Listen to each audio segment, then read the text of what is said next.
you're having a wonderful day, and welcome back to Citizen Sleeper. Now, let's get right back into the spies ending the day. I think that's a good idea.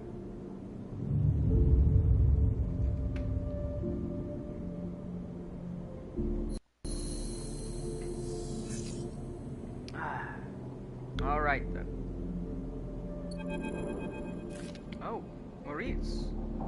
Sleeper. Moritz is leaning against the corridor wall. It's time. He looks away. Big job came in. Grand finale. You up for it?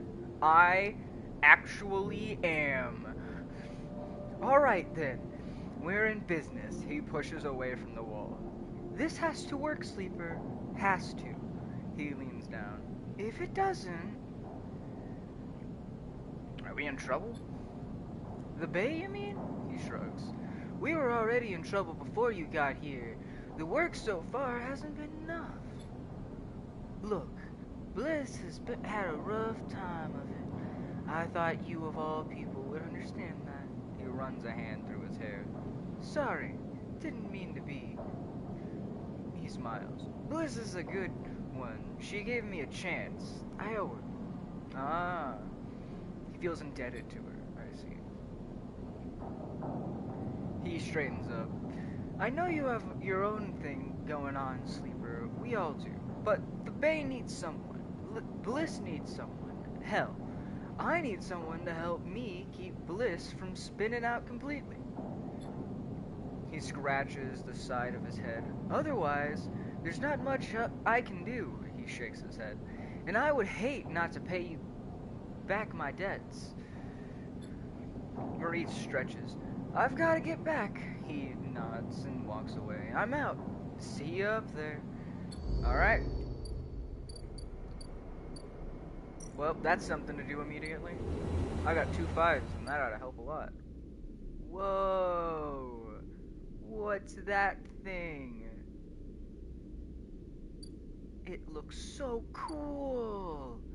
Is it like a sailing ship in space?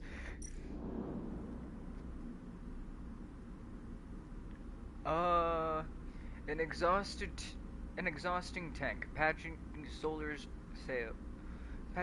sails means maintaining a laser focus for a long period of time. And time is something you don't have. Interface. The spurs need resetting and the system rebooting, but if you are careful, you can safely untangle some of the sails while you do this. Okay, let's do a 5 on that, and it'll immediately succeed. Because of the +1. And then the selected launch window for this Starward Vector's maiden voyage is closing. This is going to be a tight one. Oh, so this thing needs solar stuff to push it. So it needs to get out of here soon.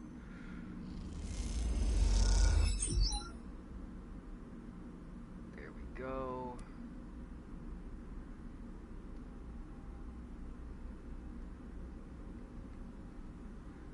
This is pretty safe to do. As long as I keep fixing these sails, it should work out pretty well. I had to say something. The game heard me, and it immediately jinxed me. I see how it is. Well, I ain't pushing more. Not with a 1. You fucking kidding me?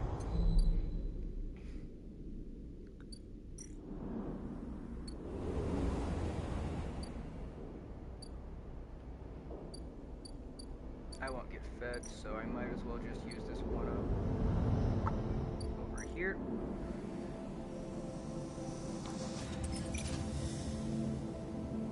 The worst case scenario, right? I get 6 cryo.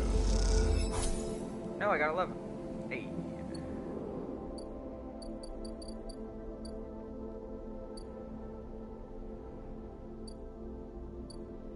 Oh shit. I have to talk to her about the thing that happened yesterday. Is she over at her ship still? No. I need to check this.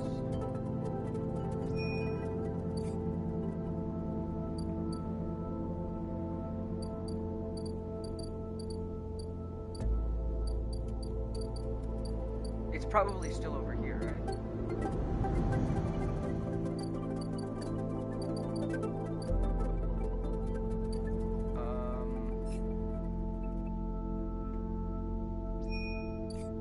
What happened?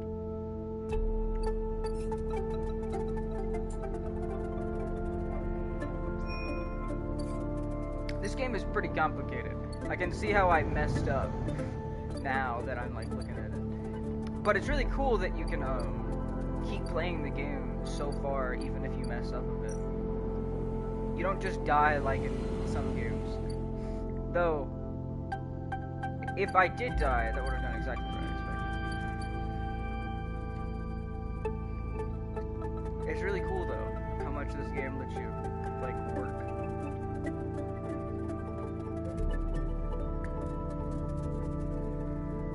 How your actions interface with everything. And how you can escape a bounty multiple ways. It's really cool. I can't do anything with the rest of this though, so I can buy a stabilizer just to expend the money. And so I have a stabilizer. And then I can end the cycle.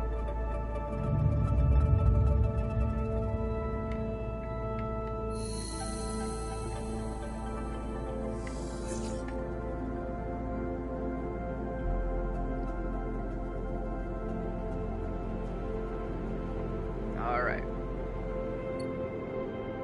I got a 6 and another 5, so let's go do that dangerous one.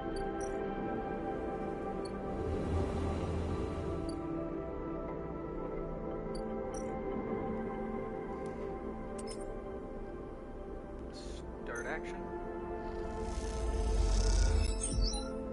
Nice. And then I can do this one.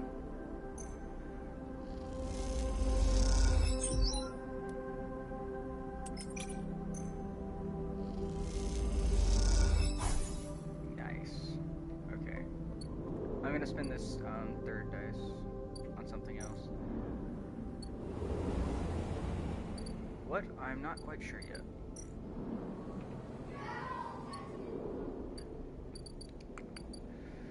What other things do I need? Flotilla aid, bring mushrooms to the briar. Someone else needs mushrooms. I think over here, right? Yes.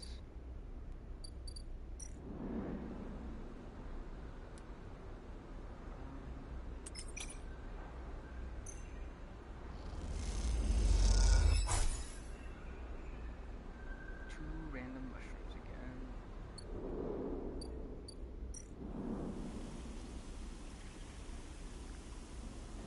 Okay, yeah, she needs these.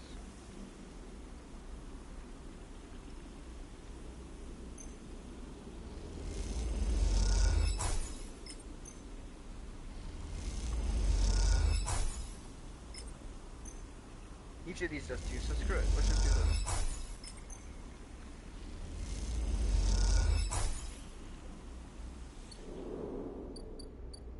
Alright. And I need some more dice for this. Alright. Perfection.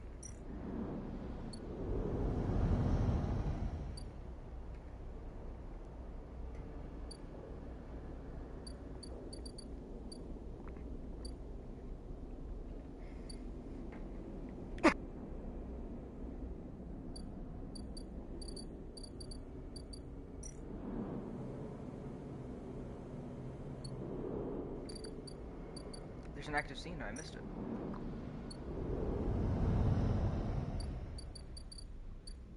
Oh, there it is.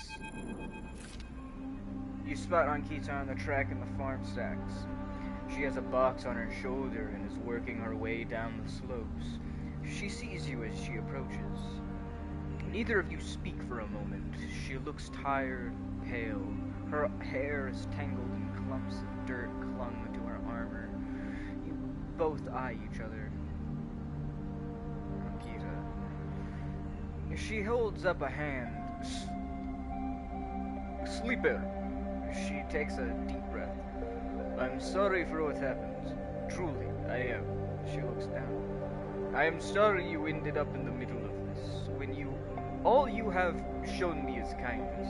She rubs her face. I'm sorry.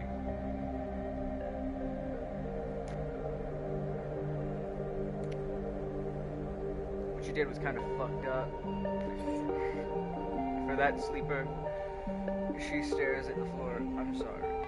She looks up and away, not meeting your eye. What you did is unforgivable. It's okay. She nods, then looks up at the stars. She stops herself. Thank you. Thank you. I'll be kind about it, even though it's pretty fucked up. I have no idea what those two were like. I should have just went in. But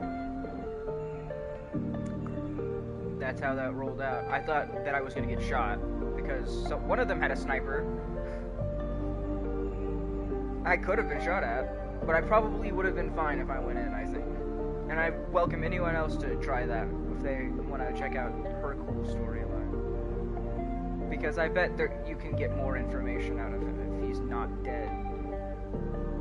Akita shifts the weight of the box on her shoulder. I've been preparing for this. She grimaces. Look. She sighs. Can you come with me? It's easier if what? You see it, she finishes. It's just down the way. Ankita leads on down the dirt path between the pillars. There is a wind passing through the greenway, a quirk of of the air currents the biosphere maintains, and it ruffles the leaves softly. The sound makes the silence more obvious, more complete. You try not to think of the last time you were here. You have been trying not to think of it for the past few cycles. The image of the sleeper, sprawling, twisted open, connected to the ship mind, has been hard to forget. You realize Ankita is leading you back there, back to the drum of the center of the stacks. You pause, trembling a little. At the threshold, she turns. What are you doing? Yeah, what's happening here? She looks at you with empty eyes. What needs to be done? You look at the threshold and look up. I'm gonna stop trying to give her a voice. I forgot what it was entirely. You stand on the threshold and look up at the tanks, green and wet. I remember the Yatagan person was Russian. Green and wet, some glowing with flickering glow lamps. You look down at Ankita, suddenly so small under this hulking rain. The smallest she has ever looked. She places the box down. Fine, follow her in. You follow Ankita into the stacks through a low tank, entering the drum at ground level. It is just as beautiful as you remember it, but it barely touches you. Instead, you check the apertures of the tanks for the glint of the weapon or a shadow among the moss. Ankita stops and looks down. The mossy island in the center of the tank is clear now. The equipment cleared away. In its place is a mound of dirt, loosely covered with moss. Ashton's rifle stands straight, half buried in the dirt at the grave's head. I buried them together, Ankita says without turning. You both stand there in silence for a little while. You think of questions you could ask, but Ashton, about the sleeper. How long did you know him? She takes a moment to respond, and for a moment you think she won't, but then the words come gushing out. He signed on a while ago. He used to run recon for a corporate outfit, but he got sick of the pay. He joined the crew as a sniper, and the first few jobs were a breeze. He was so cold, disconnected. He always hit his marks. The last few jobs, though, he was different. I noticed that we'd had a period of extended shore leave on the Eye, and when he came back, he was changed. I assumed he'd just had too much time off.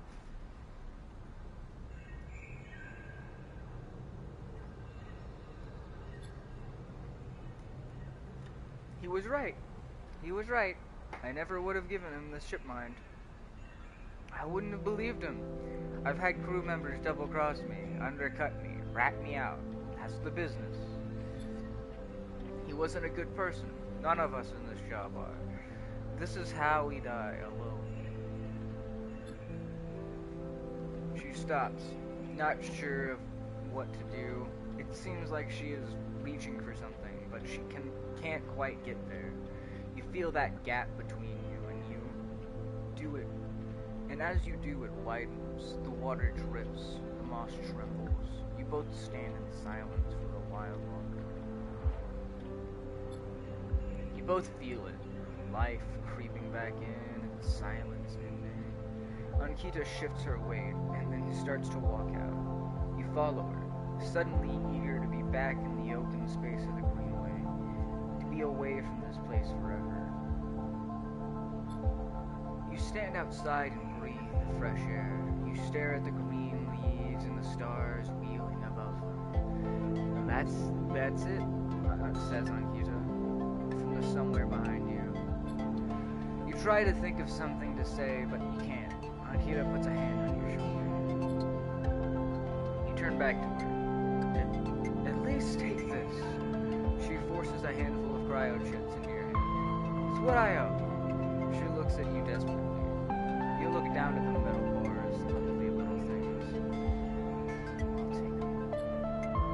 You take the chits and turn without saying a word. You continue up the track and she doesn't follow. As you walk up the rise, wind picks up and leaves shudder. You walk faster, trying to outpace your anger. The chits are heavy in your pocket. You hate them for reminding you of how little life is worth. I got an upgrade point. That's pretty bad. That's the bad end for her. That sucks so much. Okay, now I have a +1 in everything. I should be fucking.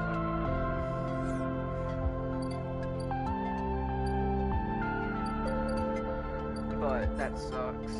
There was a better end to that if I just went in. So, good luck to anyone else. But that sucks. You buy her a ship mind and then she gives you the money back, essentially. Because I fucked it up. Because I didn't know that she was just gonna kill the dude. Jeez. I didn't even know that was gonna happen.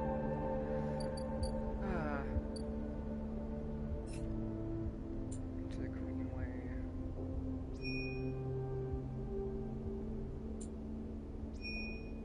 It's funny because I can't disable the tractor now. Because I have no idea where Fang is. Because I chose the bounty hunter path. If you don't, which was way faster, weirdly. In cycle. I'm probably gonna need to eat after this. Yeah, I'm starving now. It's not good.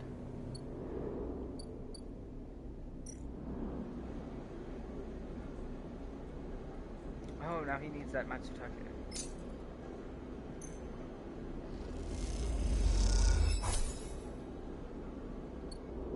There we go. Fix that.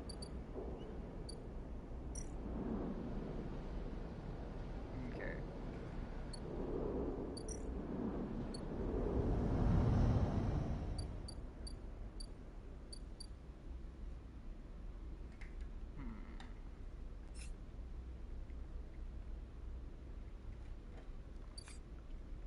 How many mushrooms can I get out of this?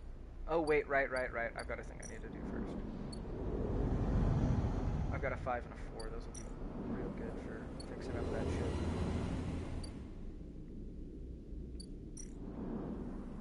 The this has a +1 in it now, so I can do this. And then I can do the safer one with the 5.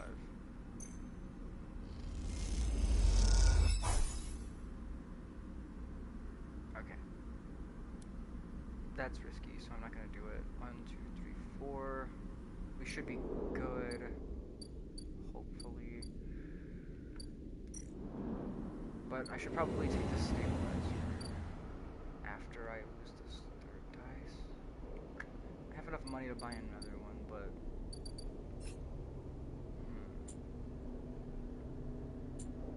Flotilla aid.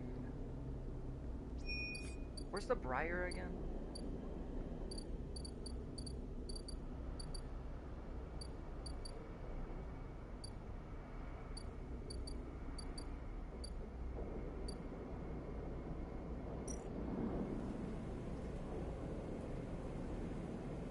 Kaz knows a spacer who will take Matsutake out of the Star Belt, but only in bulk. 80 cryo for 3 batches. Oh. Oh, it's bulk, so whenever I get them, they're like a bunch of mushrooms. Okay. I thought it was literally just 1 mushroom each.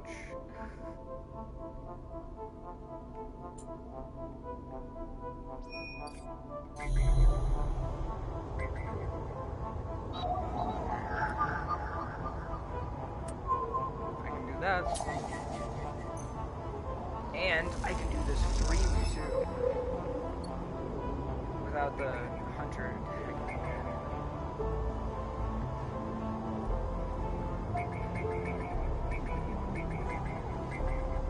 This one's another one. Okay. I'm debating if I should take the stabilizer. Those 2 extra dice would really help a lot. But it's such a waste. I'll do at least 1 more cycle without doing that. Oh, that's not good.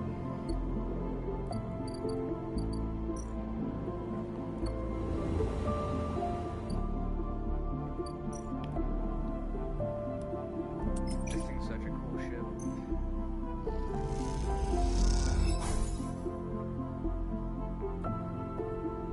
At least in the next day we'll be matching it again, and then I'll be really pushing it, so I have to take that stabilizer this time.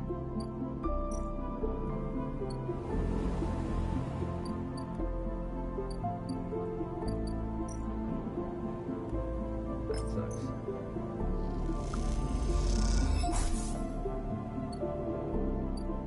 Oh well. Okay, I've got 2 tools though. This might be useful in that perfect way. God. If it'll take it sooner. Ooh, I can slot the sugar one. Oh, no. This is what Feng needed me to do. Okay, that's why I haven't been able to contact her. So I can still get my tracker out. That's good.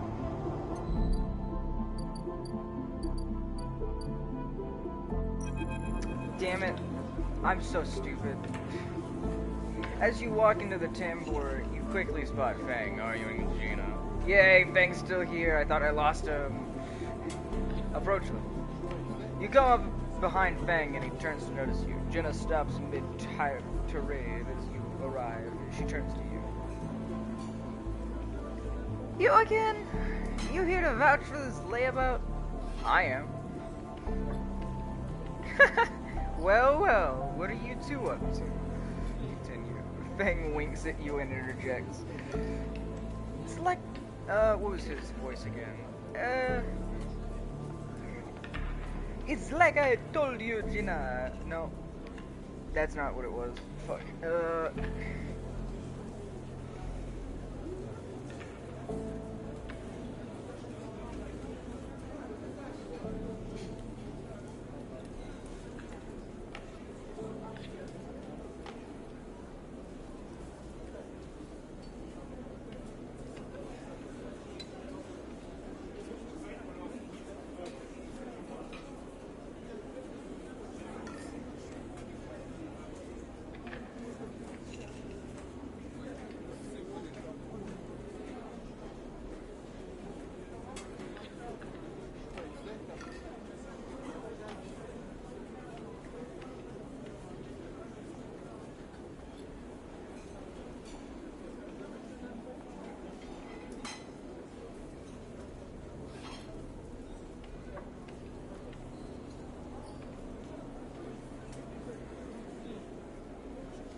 Nice. I can do so much stuff here now. I was muted for a second there. I'm just noticing. I... Anyways, let's just keep going.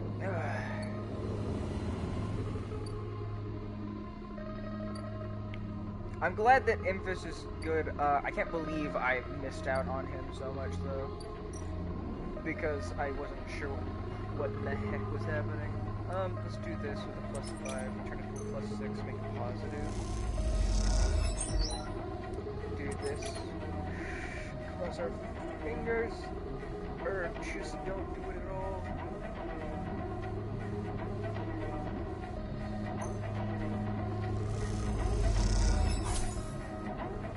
Nice. Okay, we're still ahead. We're good.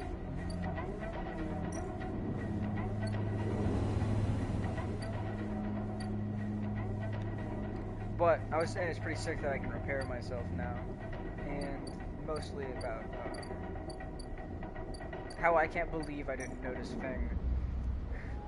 Well, all that I needed to do was toggle his thing, hack the stuff, which I didn't feel safe about doing because of the hunter and everything.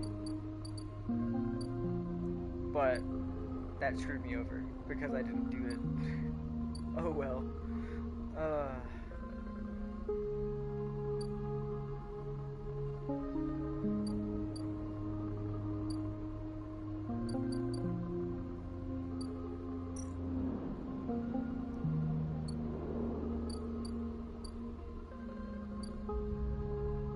Alright then.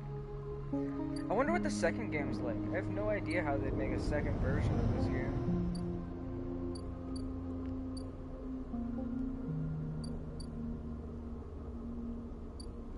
Alright, let's eat. They fed people. And then I have to wait for Feng. You have to do a lot of waiting on Feng. Despite him being something that you specifically need to focus on in the game. It's silly.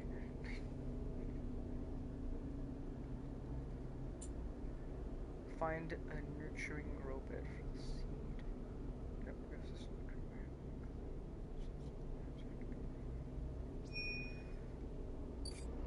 What is in the creeper? To plant the seed in. Here?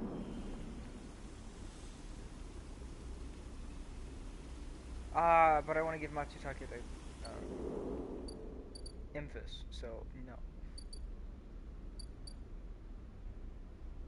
But I think once I finish that, it might give me the grow bed I need.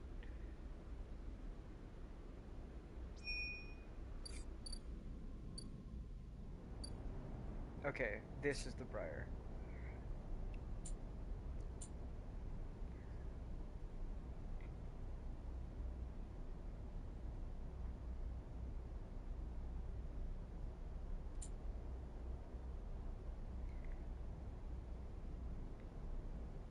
I could do that.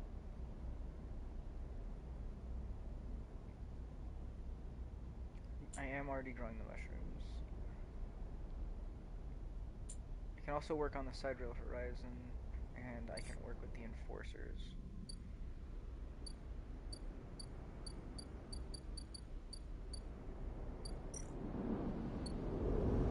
Maybe.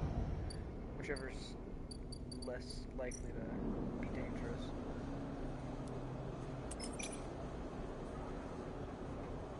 Screw it. Nice.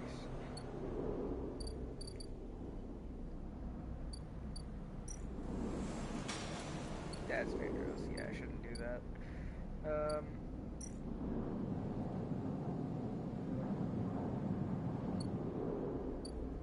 I thought I wasn't allowed there anymore. Oh well. Still looks like I am.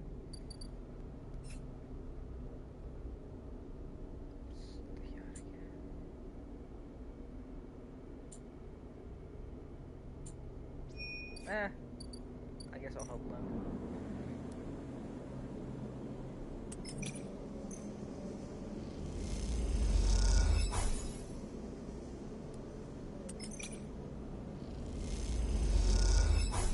He's a nice guy.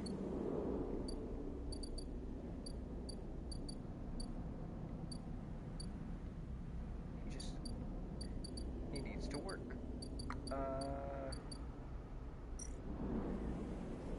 Watch. I can't do anything else now. Like I said, I'm out of energy. I could buy something maybe. But nah. No. Repaired unit. Sleep. Now, what next? Please. Please, good dice. At least one. Yes. Okay, tell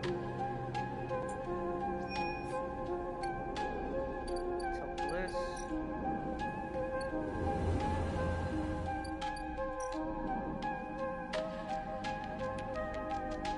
Do this, and that should be good. Okay, and then which one of these? That'll do it. Yes! The atmosphere in the airlock is euphoric. You and Bliss keep grinning at each other like idiots. Exhausted, blinded, sore, and aching idiots.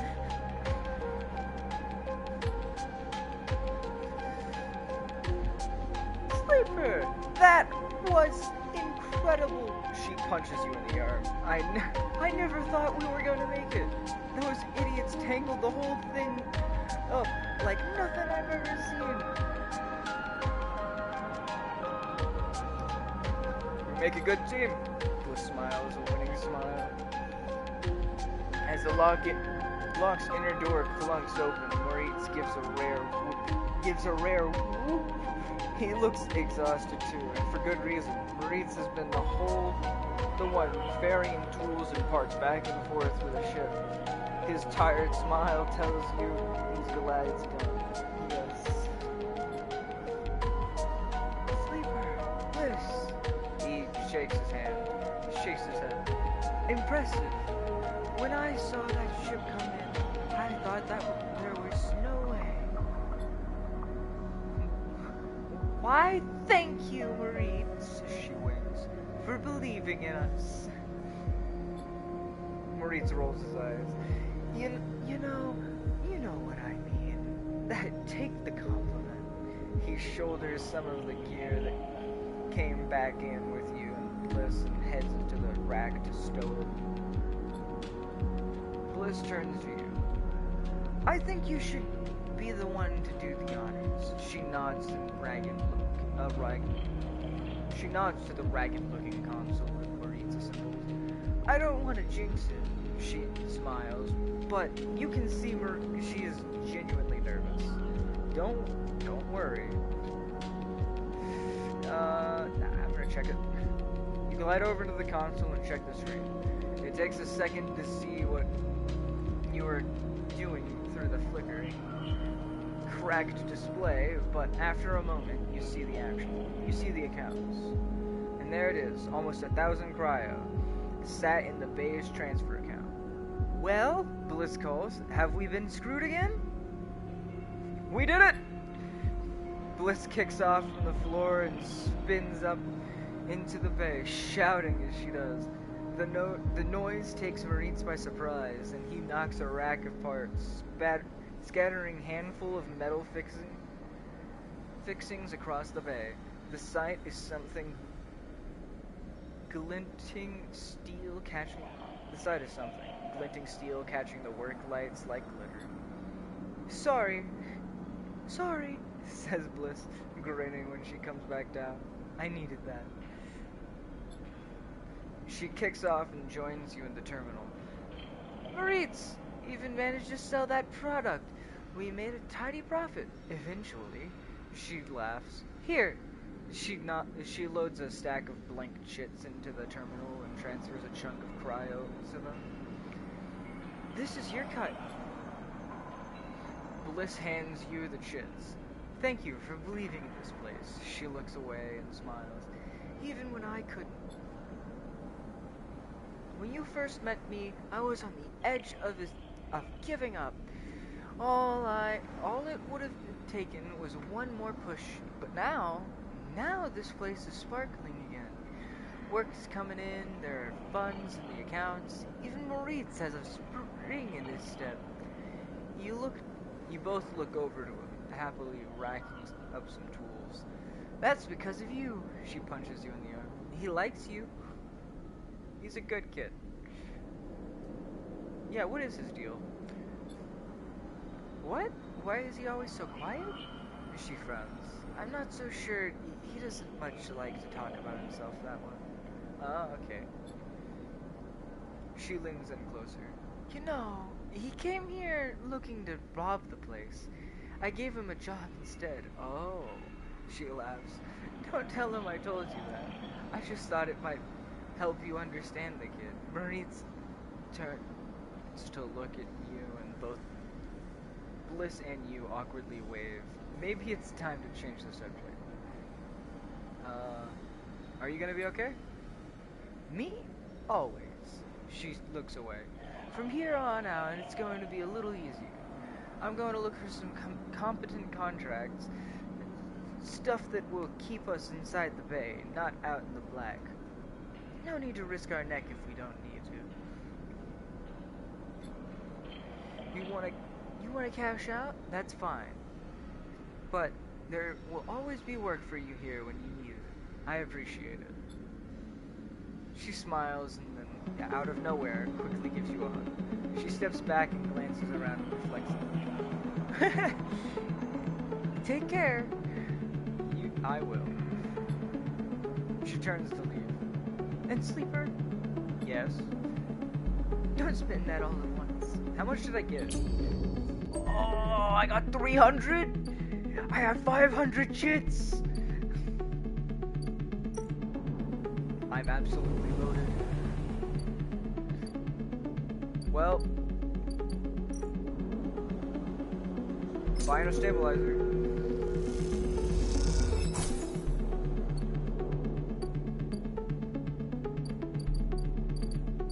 Okay. What else?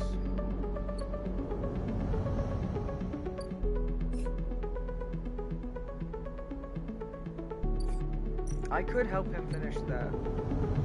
I have one dice, so I can just use it over here. And then I can use my 3s and turn them into 4s. And then hopefully that'll be good. I take it out, get some energy. Now, let's help him out. She's asleep, whispers Lim, creeping back out into the unit's tiny bedroom, sliding the door shut as he does. You are perching in a thin bar in the main room, and the state in front of you is still glowing with Mina and your drawings from a cycle you spent together. There's a ring, the only world Mina has known, with stick figures standing along its edges. The tall one is you. Drink? Asks Lim, producing a worn-looking bottle of Gyrol from under the bar. Its contents glowing amber in its fluorescent light. Sure. Lim nods and plugs a few fingers into a couple of metal tumblers and sits down with you at the bar. Cheers! Cheers! No, that's not the voice.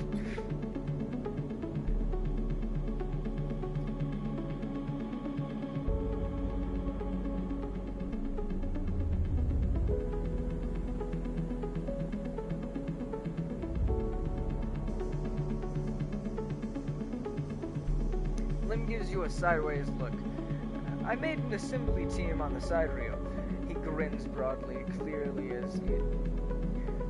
Clearly he has been desperate to tell you all cycle. Amazing. Do it. Amazing.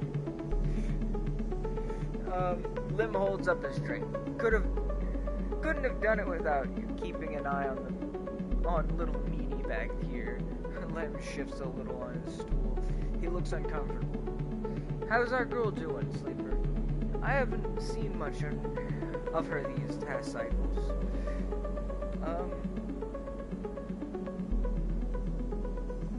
I bet she misses her father. Len looks away. Yeah, he says to no one in particular. The silence stretches out as Len takes a drink, his eyes fixed on the bedroom door. You okay? He nods. I can't take all the credit for Mina. She isn't actually mine. Oh, he gazes into the middle distance. I pulled her off a refuge shuttle out by the Amber Moons. The colony was falling apart for decades after Solheim collapsed, surviving on next to nothing. Oh, that's terrible. Eventually, some of the residents tried to make for the eye on these decrepit old shuttles. He sloshes the drink around in his tumbler. They had no idea what they were doing. The one Mina was on decomposed halfway there. Everyone's spaced. The only reason she made it was someone sealed her in a weapon locker. She was ice cold when I reached her. Purple lips. He shivers. Yeah, jeez. She sounds like she was on the brink of death. Once I picked her up, I wouldn't let go. The medics treated her with me still clinging to her. He takes a drink, still not sure why. He reaches over and refills his cup. We weren't exactly anybody's heroes, you understand. We were private military, hired in by Conway to protect their claims in the collapse. But once I got Mina, that was it. Oh. I quit. Got us dumped here. Do you know about her family? They're probably... You saved her. I'm going to sound like an idiot now, but... He sighs. She saved me. That's the truth of it. He looks around the decaying unit. It's stained plastic plating and flickering lights. Me? I brought her to this. She was tiny, too small. Too small to know what she lost, but I can't stop thinking about it. He rubs his eyes, dark with tiredness. What if our number doesn't come up in the draw, Sleeper? What then? The sidereal will sail off without a thought, leaving us here. What kind of life is that for her?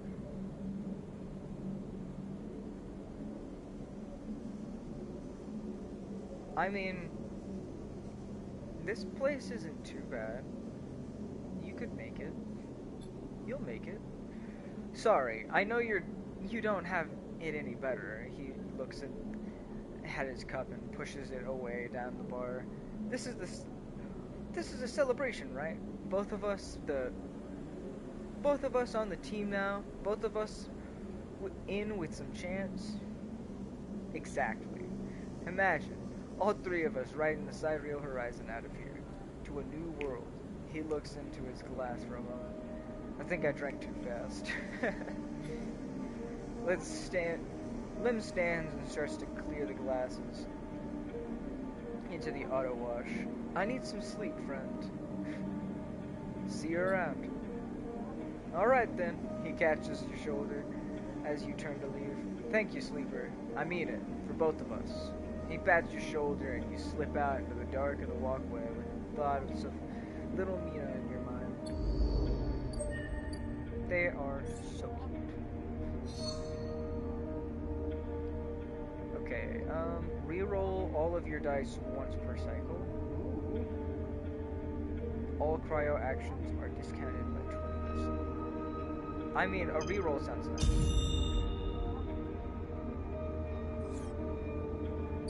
Instant karma. Ooh. Roll it just to try it out. 5s! Yeah! That's perfect. Okay, let's get some scrap, baby.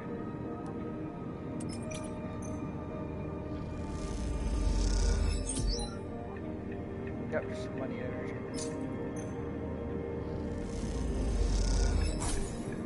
And I gotta share mine.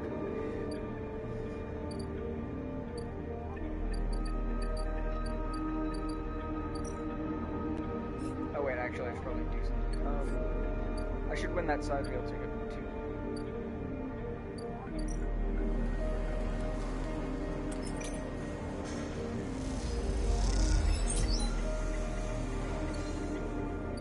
probably shouldn't have wasted that on that.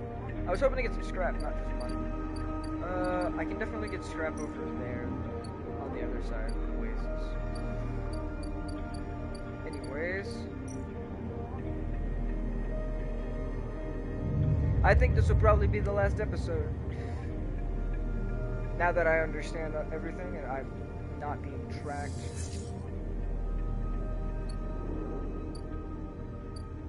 I think I can probably finish up most of these side quests.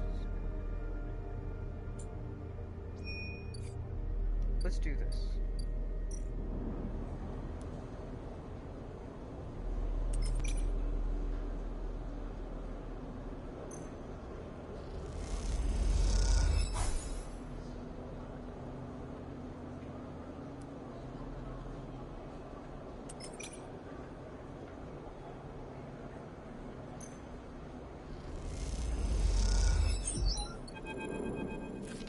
Oh, low end.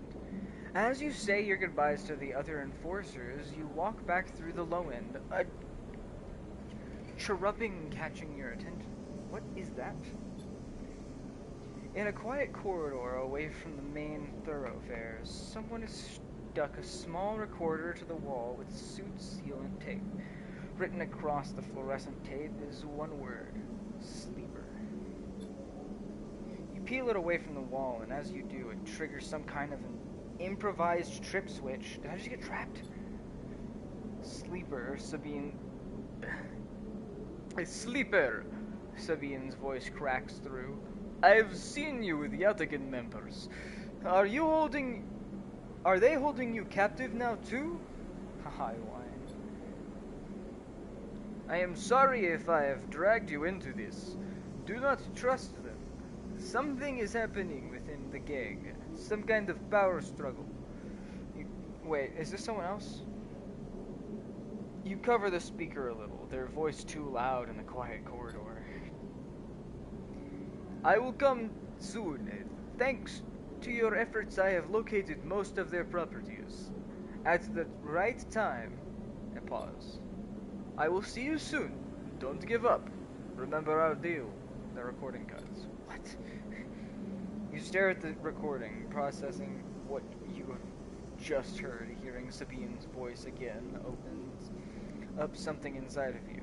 An S&ARP employee. Oh, no, wait, that was Sabine's voice. Do they know that I know? You struggle with a mix of concern and distrust. Ooh. You throw the recorder into a nearby waste chute as you leave the corridor, still unsure who to trust, and head quietly out to the low end. Oh, that was Sabine, is the doctor. I used the wrong voice. Definitely, but I will see you soon. Don't give up. Remember our deal. Well, what deal?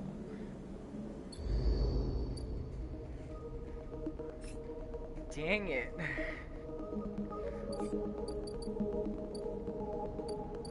Okay.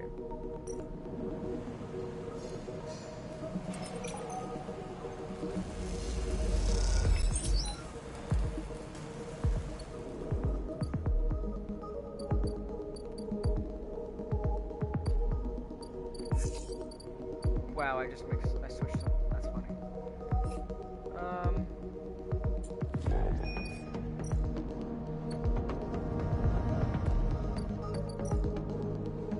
Another cycle.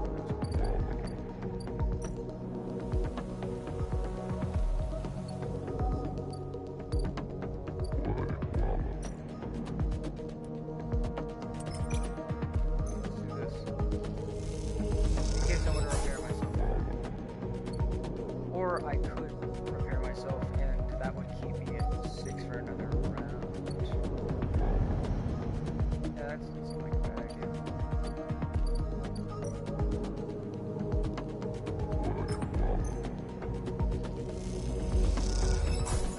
Boom.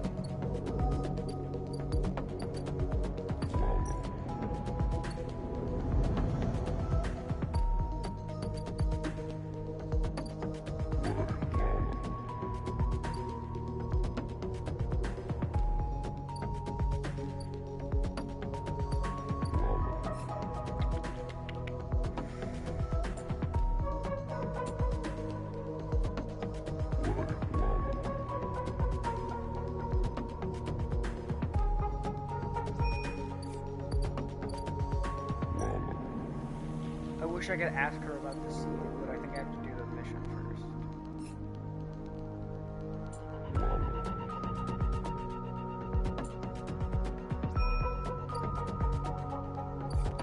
And it's not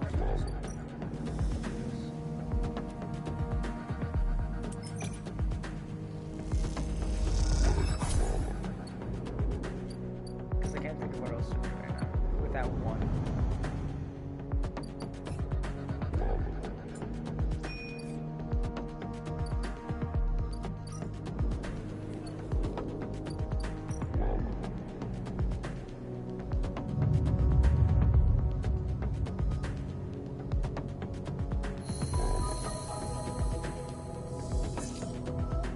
Ooh, 2 6s.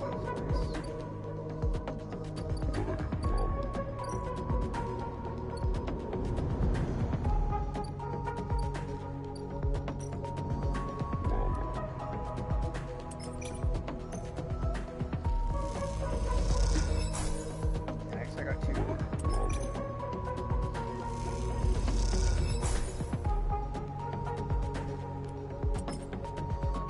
don't have anything else I specifically need to do aside from the side realize. Let's see if she needs more mushrooms.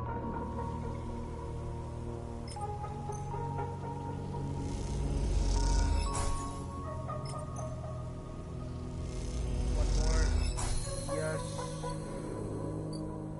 Okay. No, stick drift. Rico meets you at the entrance of the club, of the lab, leaning on her crutch with a glint in her eyes. Walk with me, Sleeper. I'd like to tell you a story. Walk with me, Sleeper. I'd like to tell you a story. She makes her way down the corridor that leads back up towards the main commune building.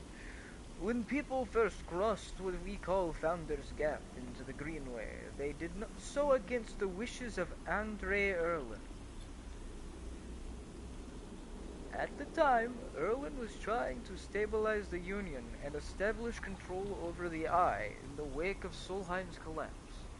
It was chaos, completing factions, failing systems, so many dead and injured from the riots. That was his priority. Listen to it, yeah. You both crossed through the glass roof tunnel, the greenways outside crowded with vines and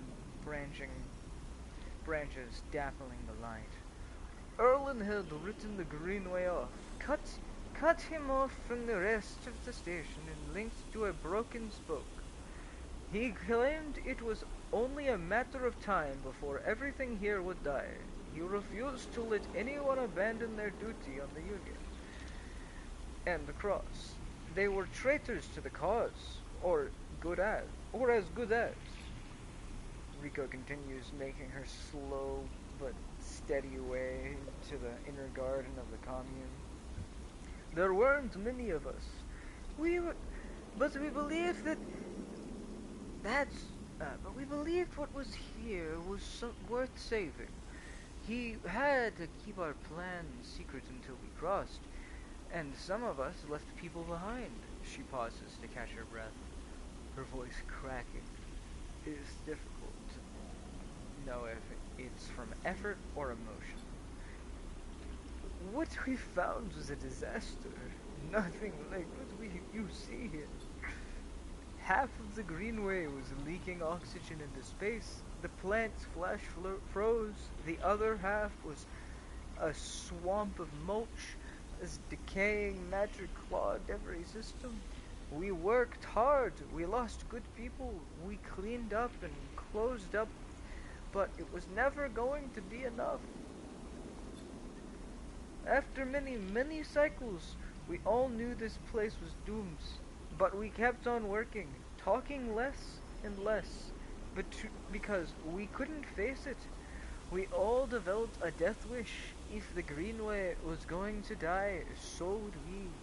What changed? Everything, Rico smiles. We crossed some invisible boundary, tipped some biological scale, and the Greenway started to recover. Plants flourished, crops sprouted. So for the first time, we reaped the fruits of our labor. Rico smiles, looking up at you. We thought it was us, that we managed to do just enough to end the cycle of decay. I thought we had saved the Greenway until today. You passed into the green grow bed of the commune, rich with the hustle and bustle of Haifa, members planting and reharvesting. For a while, Rico's quiet. We both simply observed nodding movements of the work crews, the eager chatter washing over you with a wave. Rico smiles to herself. Rico smiles to herself. I should have known, of course, that our arrogance was unfounded, but we needed to believe back then. We needed a myth to bring more people across the gap. You both moved into a smaller corridor, Rico following some direction unknown to you. What you have shown me is that back then the Greenway saved us, not the other way around.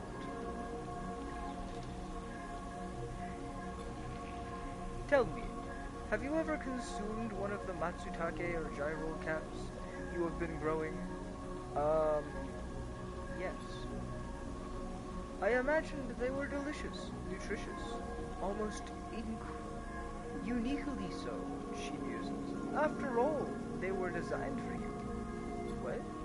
Rico has a mischievous look. At first, I thought it was the location. They were grown in that made the mushrooms from the aviary, from the labs, or from the groves different to each other. But what I have come to understand is that it is the person growing it. The Matsutake and the gyro caps you brought me are totally unique, containing compounds never usually found in similar specimens. In my possession, many of these compounds aren't even digestible for humans, but for a sleeper like you. Rio smiles as she leads you into the internal garden of the commune, where the Haifa members have planted species from all over the Greenway. Whoa. Back when the tide turned, when the Greenway started to recover, we all left something, a response. It was as if this place was not just alive as a forest is alive, but alive in other ways, communicative, responsive. We shrugged it off at the time, but now I understand why.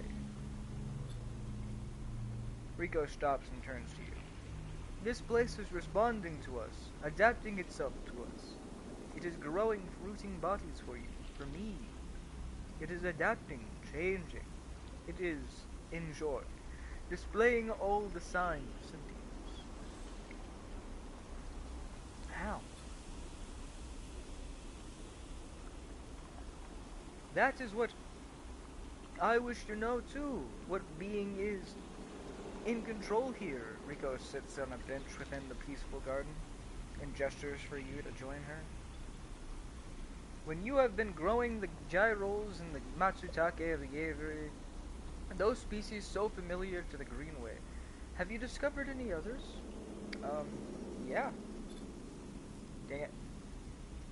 Rico can barely contain her excitement. I should like to see those. Please bring me some next time you are here. You look around the garden, amazed at the sense of peace within it. Rico interrupts the silence. There is a species of mushrooms that I haven't seen in years. It is dark, short, shaped like a club. I have one. We first found it in those early days, when we were working to save this place. It was around that time that we started to lose our first members. They were succumbing to some infection, some mold growing deep in the dark mulch that drowned this place. At that point, we thought we were lost, and then these mushrooms emerged from the same black mold. We tested them and saw that contained some compounds and counteracted the mold. They contained an antidote. Of course, as a botanist, I saw this as a part of the natural process of the ecosystem, even if the time scale seemed absurdly short. But what I am wondering is if that antidote was a gift. Rico meets your eyes. Perhaps, if you are patient, you will recover your gift too, Sleeper. You both sit for a while. Rico is seemingly done telling her stories for today. You watch the light playing off the leaves and plants around you, and wonder what forces could be at play in this place. After a while, you stand and leave, with a quiet nod to Rico, leaving her in her memories. That's cool. And now, she wants this club. Oh, yeah, sure, take it. Now, I'm gonna go take these Matsutake over to Infus. No, let's go again.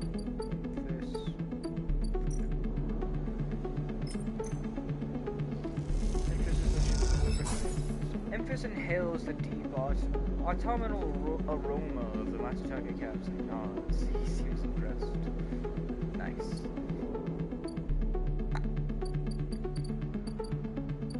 Alright. Ascend the ferry.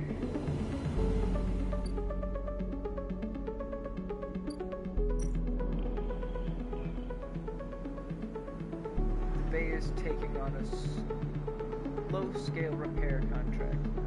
Maurice is heard speaking with someone lonely. Is there another job? I'm just gonna use one of these sixes on it. Get some money.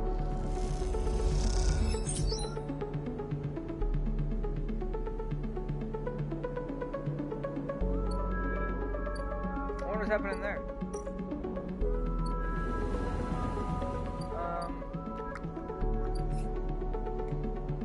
I gotta win a side rail ticket, I guess.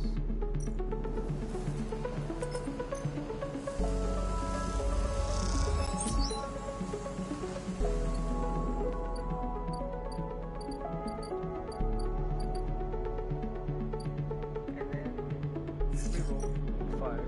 Nice.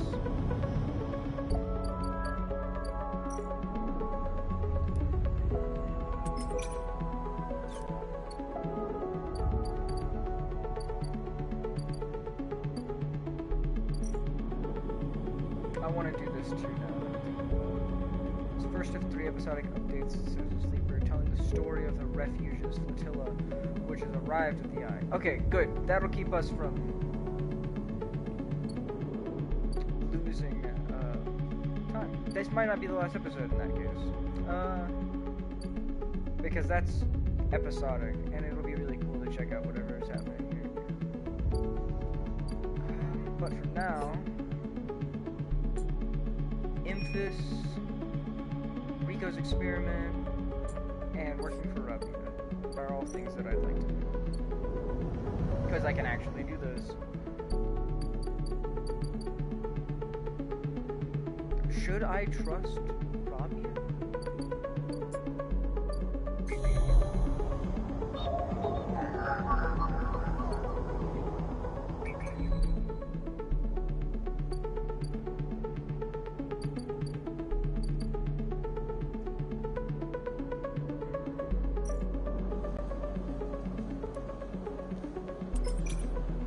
She was pretty upfront.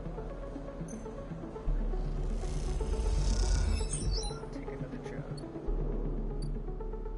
Alright, and that's all I'll do for now. In the cycle.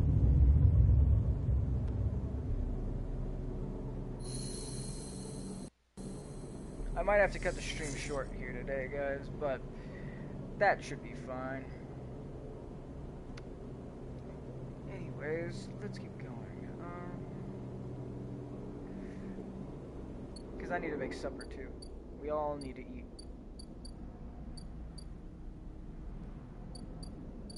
Everyone needs food.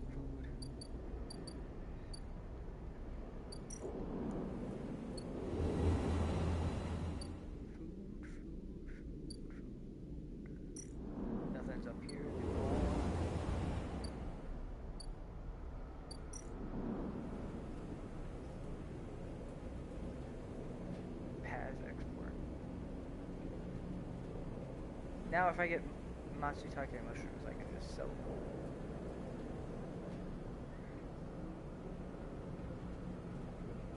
Oh, and I can also just buy the ship mine. Does anything else need a ship mine though? I built 2, and that was good enough. Side rail ticket, too late. Bring mushrooms to the prior.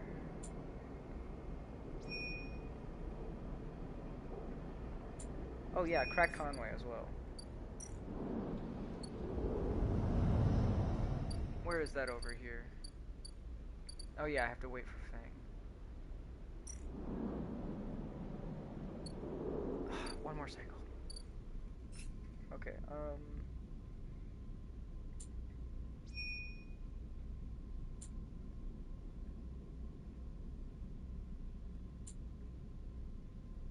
I need more of those club heads, so screw it. I need something else to do. I guess I'll just go spend this 6 on the side reel to help give me that side reel ticket. And then I'll re-roll. And then I'll do those.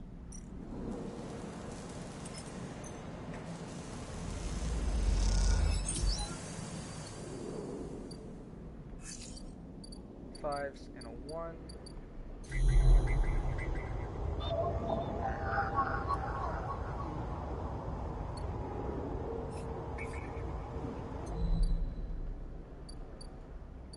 I don't think I have the double data yet, so I don't really want to do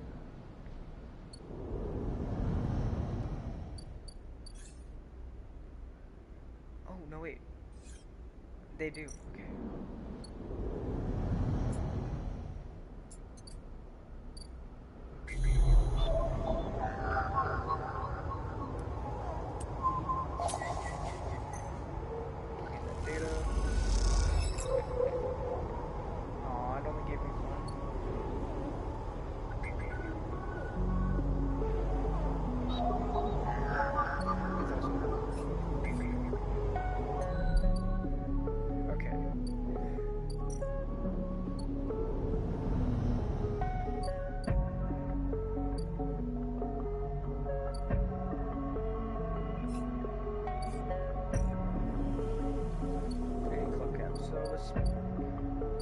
Just get a few of those, I guess.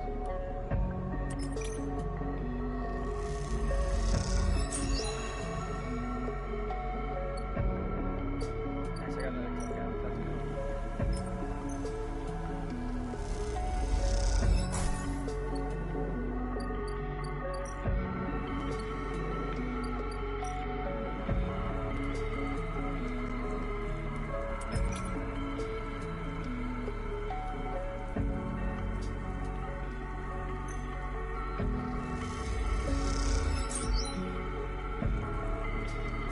That just gives gyro caps. And takes up energy. That's kind of worthless. It's kind of not worth it.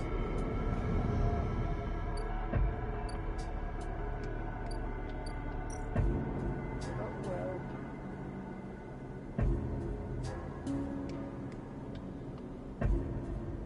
I can keep this tray again.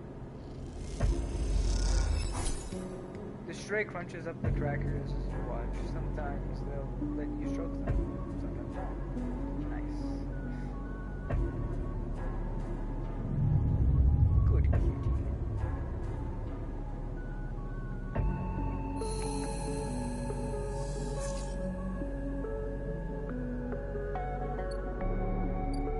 Alright.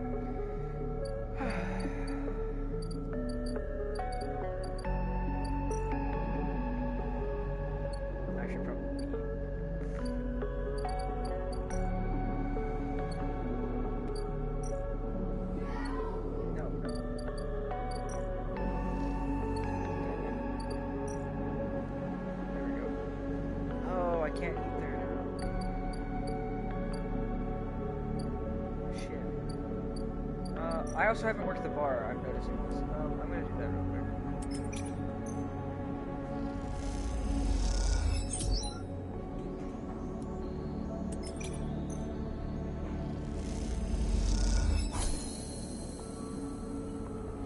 And I'm gonna buy some rations.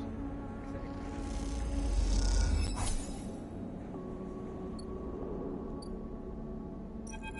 Tala! The gyro slides from the bottles into the lumpy recycling glass, a pale, grassy yellow under the overlook's warm light. The spacer nods and takes the drink, bringing it up to their face in both hands like an offering bowl. This is the good stuff. The stuff Tala says is aged in wooden casks stored in some closed-off part of the old station, among corroded wines and often looping systems. Though sometimes it is hard to tell if Tala is joking. Either way, you like pouring this stuff. It gets on your fingers, and if you rub them together, you can smell the mossy drink, cut through with aniseed, mushrooms, wood, as the alcohol evaporates. You look into who ordered it too. The aged gyro is kept beneath the bar, open to order only by those who know it's there, like the quiet spacers sitting at the bar right now. Watch them. They are far enough away that you can freely watch them as you close the bottle and tuck it beneath the bar. You call them a spacer because they bear the hallmarks: pale, vac-suited, bird-boned, and hunched beneath the weight of the station's spin gravity. But the closer you look, the less you see a type. Pale eyes, almost gray, but kind. Delicate fingers that lightly drum the bar as if it was an instrument. A shock of black hair almost covering a forehead scar.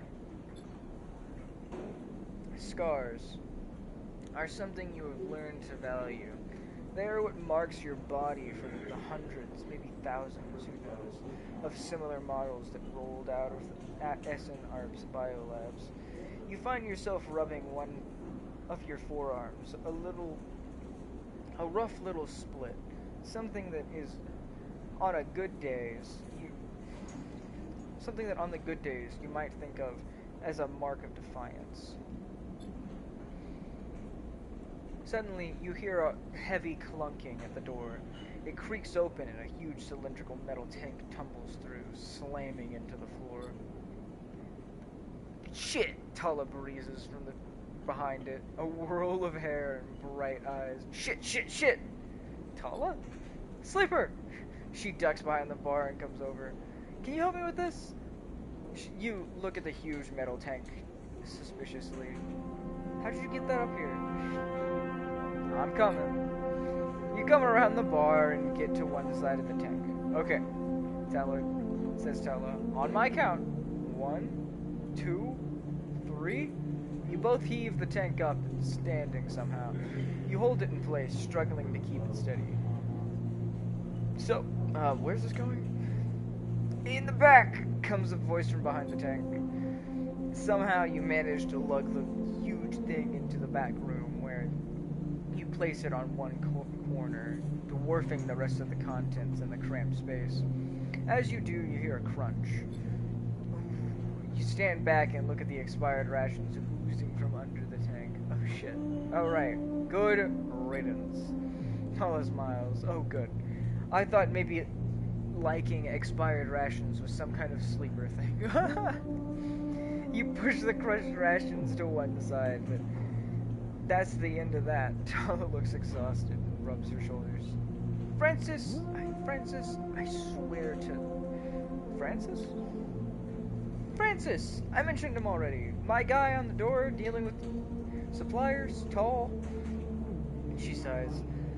He was supposed to be back in Etienne's up in the Greenway by now, back without gyro. She leans against the tank. It seems like he got lost again, or joined the Haifa commune. We need the gyro. There's 4 other bars near here, and the spacers sure as hell don't come to the overlook for the ambiance.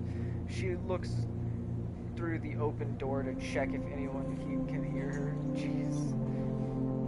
She looks on the hollow tank. So, I'm talking I'm taking matters into my own hands, she smiles. Welcome, sleeper, to the Overlook's distillery. You look around in the dank back room.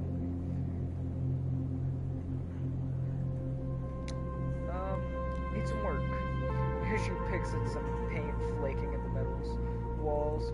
Well, I might need some help, though. She shrugs. You up for it? She knocks on the tank again. Could be fun. Is this part of my work? Tyler looks down. I'm not forcing you, sleeper. You decide. She puts a hand on her hip. Head back to the bar and think about it, okay? I'll be back here for a while. Oh wait, sleeper, I have an idea. Tala is grinning now and is making you nervous. To make up for the rations, how about we put a kitchen in here too? Will it fit? We'll make it work. She turns back to the tank. This is going to be great, she says to herself. You look at the dented tank and the bare room. At least she has vision. Yeah. Tala nudges you out of the back room and closes the door. As you go back to the bar, you hear the banging and thumping begin. The spacer finishes up their drink and nods in your direction as they leave. You can't quite tell if it's a gesture of sympathy or good luck. So much for a quiet shift.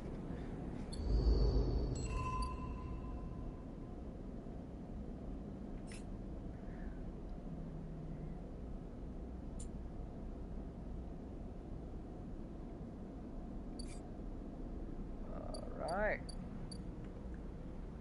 This is the only thing I can think of that I could finish, like, right now. Screw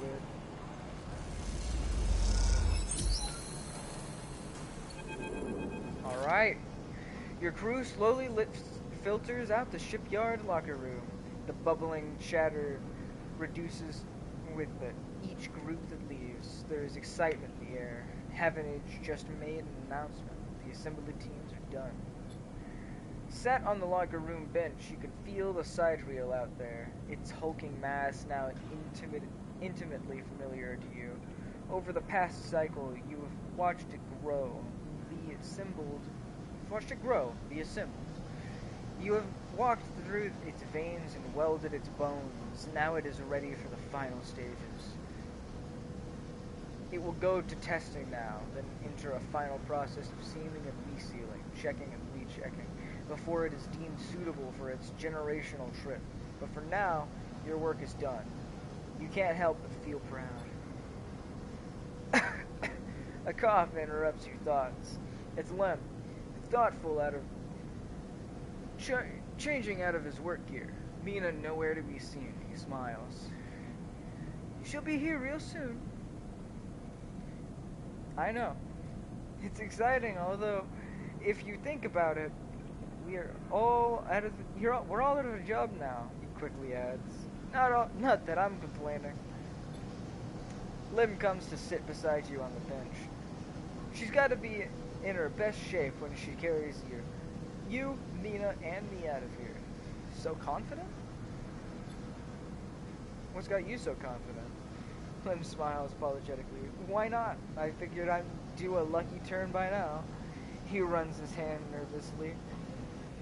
No use in wondering what if until the draw anyways. And there's a few cycles till then. Lim is right, but the odds seem unlikely anyways. How many are working in the shipyard? Hundreds? 1,000? You certainly seem more faces than you can count pass through. And are the Celis Foundation even going to keep their promise?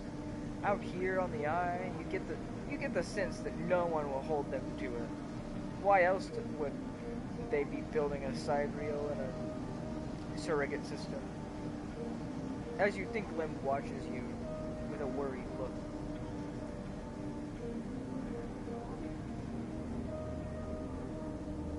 I would like to know more about these people if they're gonna fuck us over. The Foundation? He thinks. I'm not sure I know much more than you. I hear you have a planet in your mind for the sidereal. Something temperate and habitable. I think they are run by some rich folk from the core. Perhaps people interested in doing things different. Different? How? Lem looks into space. Well, I guess they don't like the way the core runs things. All these surrogate systems, like this one, feeding resources into the silos. It's a pyramid of sorts, and we are at the bottom layer.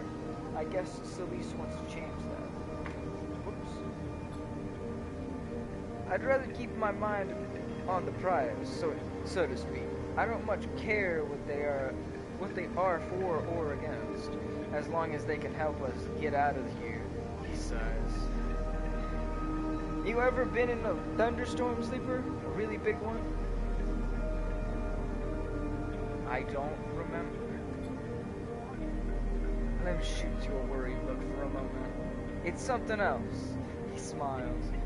The sound, the smell, the rain hammering down, the whole sky stretched out and bruised, roaring and huge.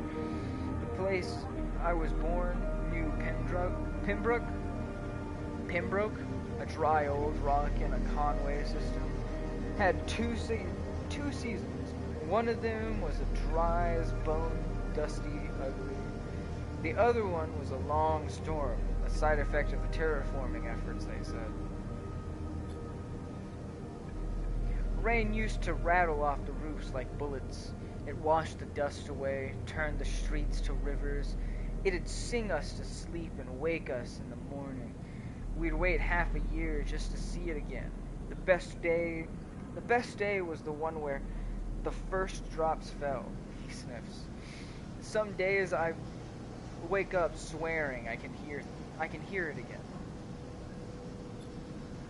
I was thinking, Mina has never seen a storm, never even felt rain. She's grown up here, the ring, her only horizon. And always in the dark. I want to change that for her. You will. Of course, almost there. Lem stands stretching. Best get back to the little one anyways. With the shift done, I reckon she'll be happy to have me home for a few cycles. He shoulders his gear. See you in a few for the draw. Good luck. Don't need it, he grins. Lem leaves, making you the last person on the cavernous locker room. As you sit, you think about rain and a little hope creeps in. Is it possible? Could the sidereal really take you to a planet, a place with weather, with skies, with life? You get up quickly before you can think about it anymore. It's too soon to hope, too dangerous. There's work to be done.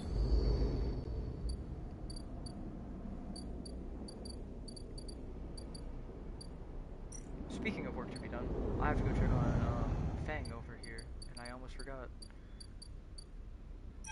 Fang! When you enter the service dock, Feng is already set up, crouched among stacks of equipment. He is leaning over a terminal, bathed in the blue glow. He looks totally at home. Sleeper! What do you think? Turns out not everyone in Havenage is set against me. A couple of my old system pals managed to ship me some of my old gear. He gestures at a pile of blinking hardware. The mess is here. Feng laughs. Don't question the process. Don't question the process, Sleeper. What are we looking at? Any updates? Yeah, what are we looking at? One massive smoking gun. He raises his eyebrow. Feng beckons you over. He has a set of scans of the wastes on his terminal, with heat maps of activity overlaid. A chunk of the derelict rim is blotchy with bright red and orange marks. Does this look like a wasteland to you? Feng shakes his head. There's hundreds of Conway machines out here, all lined up in a concealed hangars, and a whole underground facility to support them. Jeez. Hardin, Hardin has got a crew out here putting them together. They must have shipped them in piece by piece through the shipyard, ready for assembly out here. Why? What machines? That's Conway's whole thing. Remote operated vehicles, drones, cutters, salvage haulers, the full set. Oh. Maybe Hardin masked this whole thing as an effort to clean up the wastes, but there's no way this is about pulling scrap off the eye. Fang looks worried. And why is Conway in the mix? I bet no one in Half an Inch knows another corporation is setting up on the station.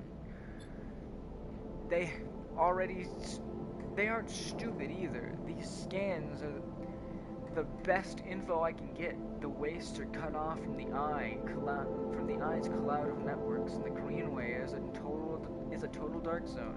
No data can come in or out. Can't hack them? We can't from here. He turns and winks. That's why I'm gonna pay them a visit. That sounds too risky. You forget. Half an Inch come in and out of there all cycle. I should be able to get in, as long as no one I know sees me, he grimaces playfully. But I need you on the outside to help disable security systems and cut me a pathway through. There's no cloud access, but if I can get inside, I can open up nodes in their network and we can work in a tandem. Okay. It's a massive facility, buried deep down there. Miles of corridor and netways, wrapped around cargo bays and hangars. So it'll take more than a few cycles to work through it. But as long as you can keep them off my back, I know I can rip what we need out of there. He pulls a handful of ripper worms from his pocket. Why do you have so many of these? And hands them to you. These are the last of my little helpers I managed to salvage, so make them count. I modified them slightly this time.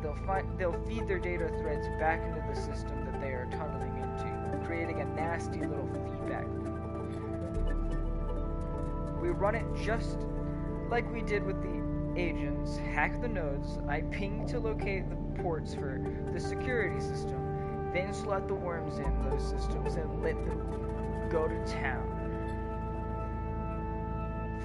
He points to a fuzzy silhouette of the buried facility on the terminal. Here's the entryway. This is where you can get across and slot the first worm. That'll fry their perimeter systems and get me past the first corridor. What I need from you is to keep your eye on the facility after you kick things off. You see me pop up a security system, a server bank? You need to break in and slot a ripper to disable it as soon as possible. What if I don't? Fang gives you a hard look. You miss a system, you wait too long, they're gonna find me. Simple as that. He claps you on the shoulder. I need you focused on this one, so I'm going to let you fire the starting gun. I won't go until you slot that first worm. Oh shit. I'll leave a tracker running on the terminal here, so come back here if you want to see my progress. He affectionately pats the top of the screen. Okay, this sounds super risky.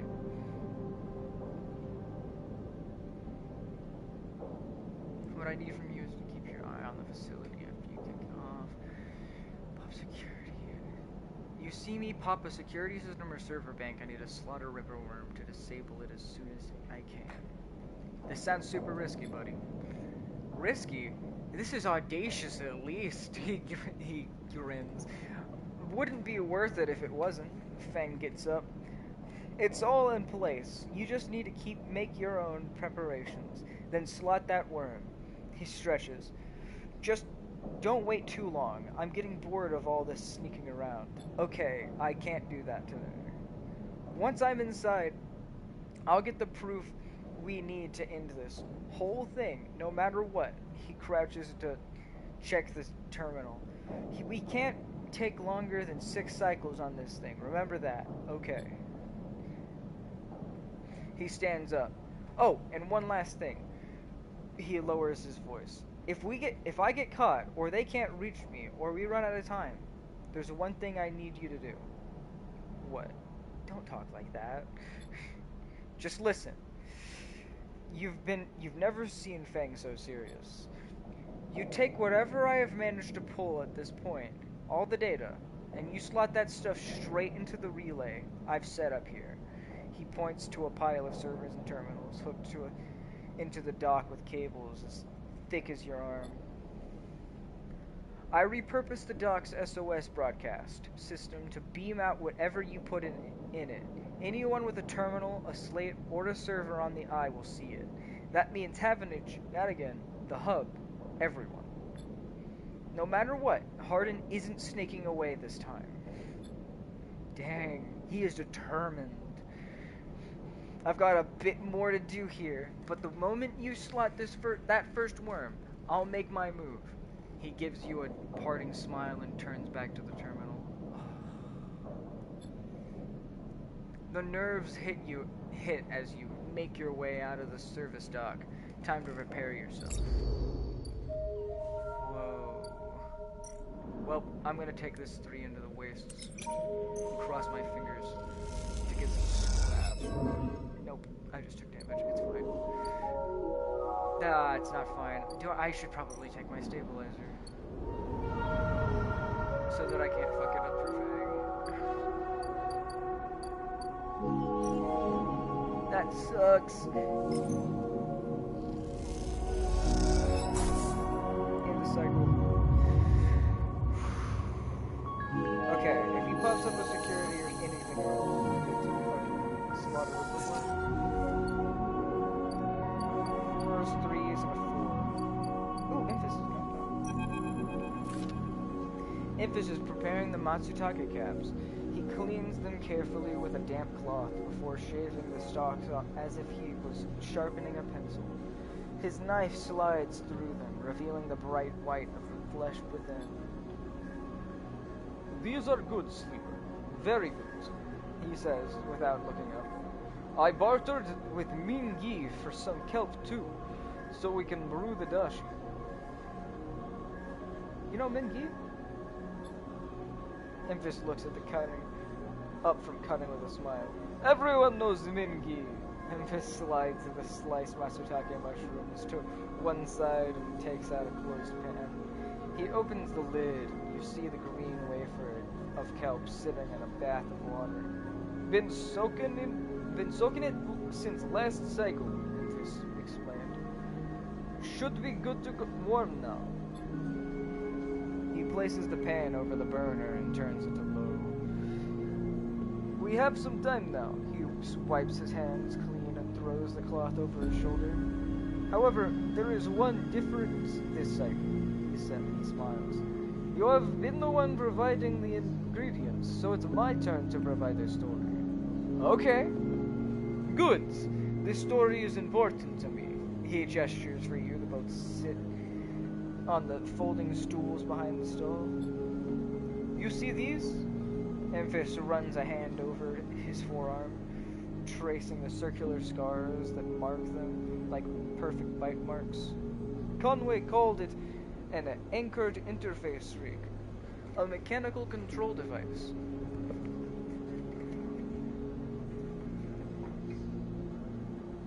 One second.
Way down the arm, he taps each scar on the way.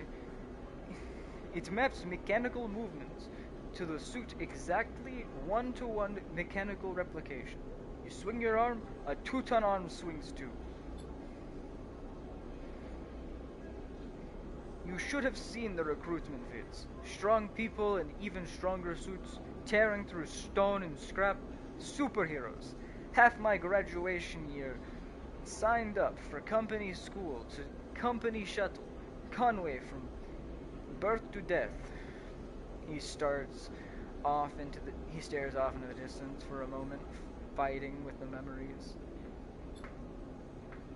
But the bone suits weren't good. The rate of failures was high, and failures meant arms torn off, anchors torn out, broken bones, bad stuff. So, after a while, Conway discontinued them. No longer competitive, they said. He checks the broth, turning down the heat and adding the mushrooms. So there we were, hundreds of us, with surgical alterations for suits that didn't work. They sent us home, back to that colony that spat us out to be cleaners, drivers, cooks. They gave us drugs for the pain and told us to make something of ourselves. Jeez, that's terrible. When I deserted, bribing some passing spacers to take me out into orbit, there were only me and a couple of others left. The rest just faded away. Arthritis, osteoporosis. They folded in on themselves like paper lanterns. That was my generation. The anchor points still ache, still burn. He touches the scars. But what burns worse is the betrayal. I've been on the eye a long time now, but that will never fade. Not that, and not the faces of my friends. Invis reaches over and sprinkles a handful of leaves into the broth. It is ready. I'm sorry. Don't be. It was Conway's crime, and you know better than most what we went through. It is enough that you are here to listen. Invis pours the broth into a double-walled metal bowl and hands it to you. The heat radiates through your hands, and the smell drifts up, rich and sharp, like a pine forest after the rain. You drink the broth slowly, chewing the matsutake. Invis busies himself with cleaning pans and the bowl, sealing the kelp back up for another day. Then he quietly comes to sit with you while you finish your meal. Neither of you speak, preferring instead to let the story linger in the air a little longer. Conway's terrible.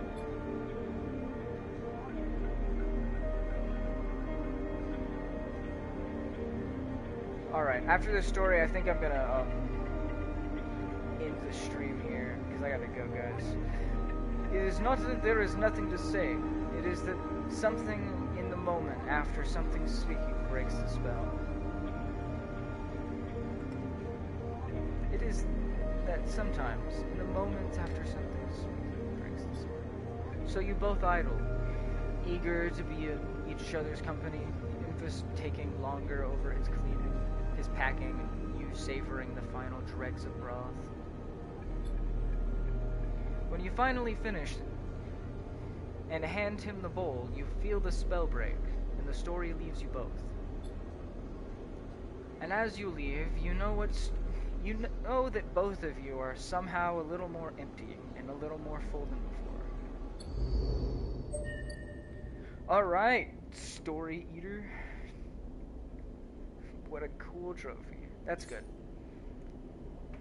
Now, I hope you all enjoyed that, and I'm sorry that I've got to cut it off short here, but I hope you all have a wonderful day, and I'm going to enjoy my meal today. So I'll be seeing you all in the next video, whenever that is. And I hope you all have a wonderful night.